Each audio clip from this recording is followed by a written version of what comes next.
আজ রথযাত্রা।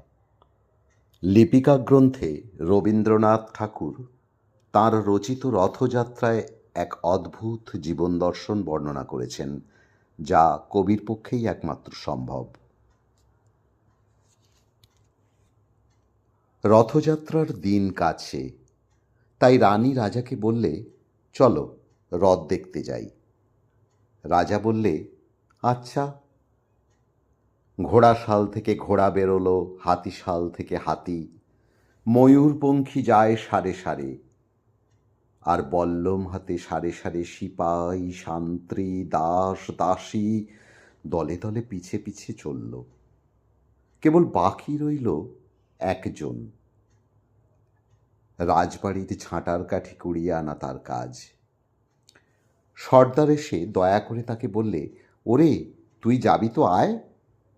সে হাত জোড়ো করে বললে, আমার যাওয়া ঘটবে না। রাজার কানে কথা উঠল, সবাই সঙ্গে যায়, কেবল সেই দুঃখীটা যায় না। রাজা দয়া করে মন্ত্রীকে বললে, ওকেও ডেকে নিও।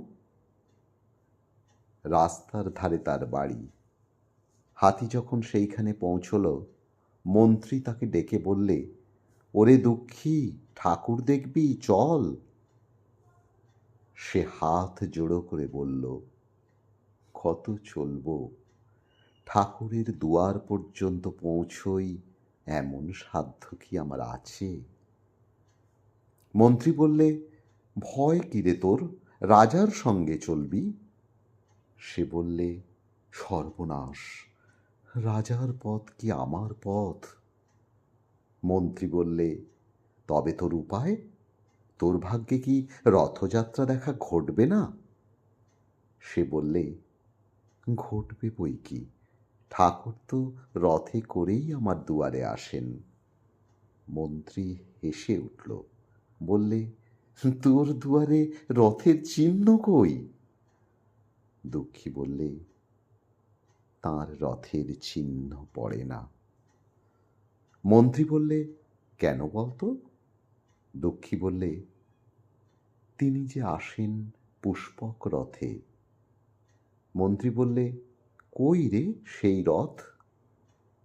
দুঃখী দেখিয়ে দিলে, তার দুয়ারের দুই পাশে দুটি সূর্যমুখী ফুটে আছে।